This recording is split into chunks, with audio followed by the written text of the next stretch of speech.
Adam Christ for my MMA news on the line with Desmond M80 Moore, and he is about to take on Cleveland McLeon at Titan FC 59. It goes down this Friday, just 2 days away. And Desmond has given me the pleasure, right on short notice just to talk to me, man. Des, we go back way, way, way back, man. I appreciate you taking the time, brother. No problem, man. Thanks for having me. How are you?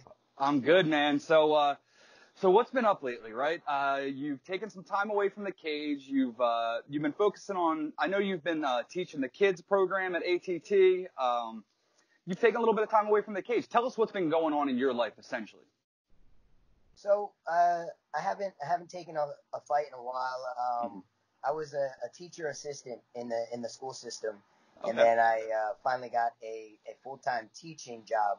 Nice. So on that schedule, I wasn't able to train in the morning with the rest of the pros, and it was just tough to get the training in on top of coaching wrestling after my school day.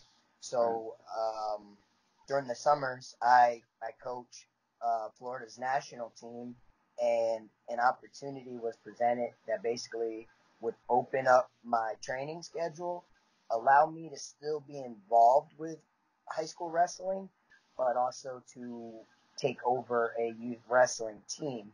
So I took advantage of that opportunity that allows me through FCA wrestling, through Fellowship of Christian Athletes, to get into different wrestling rooms after school, talk to the kids, share some Bible verses and things like that, and also get in the wrestling room and train with them. So that really opened my schedule up. So now I can hit the gym every day for 4.5 hours in the morning, and then I still can get into the high school and coach my youth club at night. So I got to ask, man, how does that feel? Like, it has to be a little bit of a breath of fresh air to be able to, one, give back your immense knowledge of wrestling back to the youth. While you're going over some Bible verse and everything, it just has to be a great time. On top of it, opening your schedule to get back into fight camp. It can't be going better, man. How do you feel about that? Man, it feels great. I mean, what I was doing was good. I mean, I was working with special needs kids in the classroom, and it was great. It's challenging. It's rewarding at the same time, but it was a lot, and not necessarily what I wanted to do. It was something I needed to do at the time to get involved in coaching, and then I kind of stuck with it and started to pursue more certifications. So it wasn't something I wanted to leave, but when an opportunity allows me to train more, still wrestle, and not necessarily have to do all the things along with teaching presents itself, you got to take advantage of it. I don't have many years left. I mean, I don't know my timeline, but I as guys get older, their body fades a little bit, and I still got the competitive spirit in me.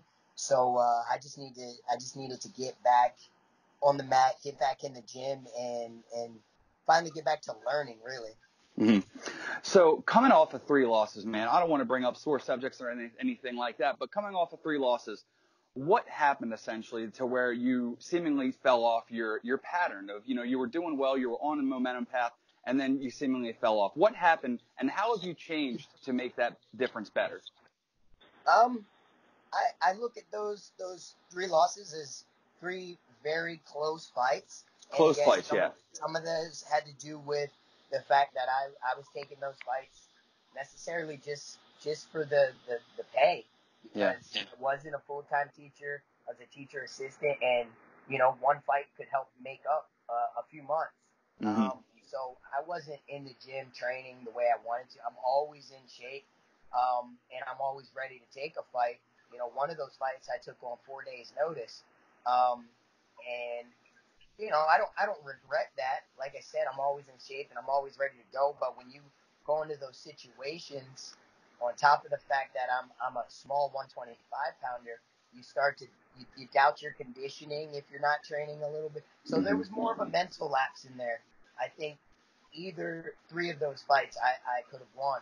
I just don't think I did enough. And again, I think that comes from the mental lapse from not training as consistently as I need to.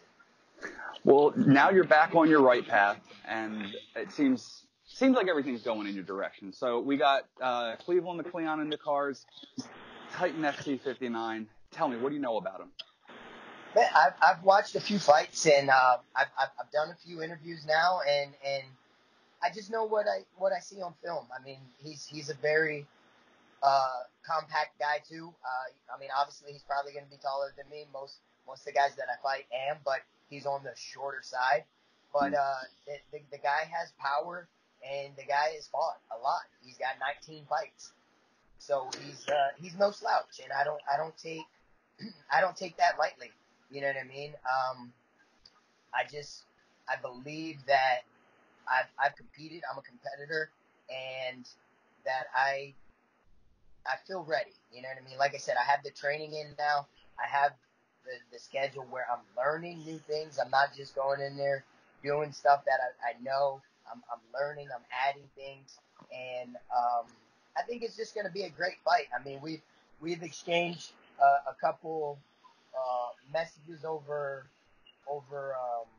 social media, just from the stuff Titan has put out with a few interviews I've done, and I think just friendly competition, because I tell everybody that I don't think if they're a wrestler and they attempt to wrestle me that's just not good for them, and I think he kind of accepts that challenge. So I'm looking for him to throw his heavy power, but I'm gonna look for him to try and out wrestle me, and like I said, I accept that challenge all the time.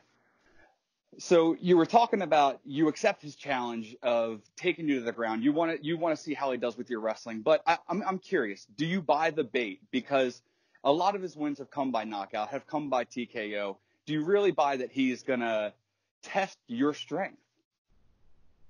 No, I don't think so, unless his ego gets in the way. Just from what I'm saying in my interviews, that usually is my go-to, and I don't think in I would say maybe in my entire amateur and pro career, I may have been taken down twice. I'm not sure. I would have to look into it, but I haven't been taken down a lot. So I think it's just a personal challenge to him. You know what I mean? It's never a dig when I'm talking about people. I just know where I'm strong at and where I need to get to. But I also don't underestimate my boxing either. So I know he's going to throw big bombs. You know what I mean?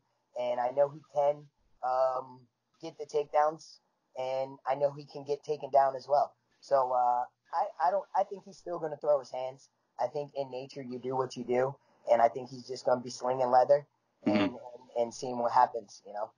And not for nothing, but most people don't really fully fathom and understand that you have a boxing career under your belt too. You've taken some boxing fights, you've had some success there, you've had some loss, but I mean overall, like your stand-up is there. So the fact that it might be a stand-up gritty bout, I can't imagine that bothering you either.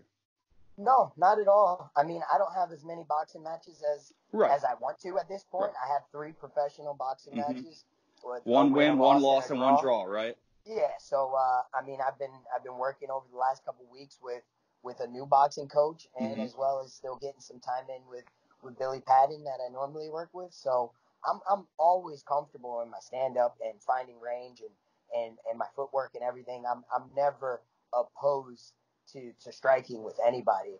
I mean, my last fight was a very long rangey striker, Mm-hmm. and it took me a little longer to figure him out. I think with a shorter, compact guy, I'll find my range a little faster and be able to get off what I need to. So I'm curious, how do you feel about being the underdog? I mean, theoretically, on paper, you would be the underdog going into this fight. And for the longest time, I mean, when you were up in this area and everything, even when you moved down to Florida, you were doing some dominating, man. You were on top and you were the favorite. Now you've taken the underdog role. How does that feel? And it's fine. Like I said, I'm back in the gym. I'm learning, so I feel like I'm always adapting. And I feel like that's one of my strengths. I mean, people ask me about your wrestling and your boxing, and I think adaptability throughout the fight and throughout your career is big. You have to be able to make changes Mm-hmm. and be okay with that. So, like I said, I'm learning right now, and if I'm an underdog, that's great, because like I said, I got that competitive spirit back in me. I got a little bit of fire back in me. Not that I lost it, but when you're not fighting and you're not as active as you were, it's tough. So I'm back in the gym. I'm with really good training partners, obviously with a really good camp, and everything just feels good. Can you tell me what this win would mean for you? Like you said, it would be coming back. It would be snapping your losses. And like you said, you have that hunger back. So just tell me, from a fighter standpoint and from a man's perspective, what does it mean for you? Man, right now at this point, this would probably be the biggest win Mm-hmm. because of just the setbacks in them. They're all being so close that you can kind of say it went his way, it went my way, and just being that close is tough. It's tough to handle a loss like that. And one of those I think was a split decision. So Mm-hmm. it's just tough, to deal with that. So now that I'm back in the gym and focusing on getting better, I think this win would be really big just because it's going to basically jumpstart me into a new point in my career with new goals in mind on endgame. And speaking of some, maybe those new goals, and maybe you want to give some of those new goals out right now. I'm not saying you're going to, look past your opponent, but what goals do you have past this opponent? Right now, the biggest thing is activity. Whether it be for Titan this year or Mm-hmm. or boxing matches, I want to be active. I'd like to get some more fights around my ideal weight between 115 and 120. And like I said, end game for me is 1FC. I'd like to shoot over to Asia and fight for that promotion based on their weight range in that Mm-hmm. category being between 115 and 125 fully hydrated. And that's just more my thing. So if I got to ask, man, we'll close it down on this. What's your prediction? Let's be bold, man. Let's give a round. Let's give it, man. Come on. It's been a while. It's been a while. I'm not gonna say around, but I'm gonna say definite stoppage. He doesn't think that I'll be able to walk him down. Like I said, we've had some friendly exchanges. I don't think there's any beef, but he doesn't think I'll be able to walk him down, and he thinks he's gonna be able to take me down. So I'm just gonna just follow how the fight goes. Be able to let my hands go, put some punches and kicks together, get the mat to the ground how I need to, and when I'm able to, usually I'm successful at a TKO. Well, they don't call you M80 for no reason, man. All it takes is one, and that explosion pops off. And so I'm going to close it there, man. Des, I appreciate you taking the time, man. Best of luck this weekend, and I will definitely be tuning in, man. I appreciate it, man. Thanks for having me. There he goes, Desmond M80 Moore. He gets back in the cage after some time off, and it goes down this weekend, February 28th, for Titan FC 59, and he's taking on Cleveland McLeon. Make sure you keep up with mymmanews.com for all your fight news needs, and we will see you at the fight.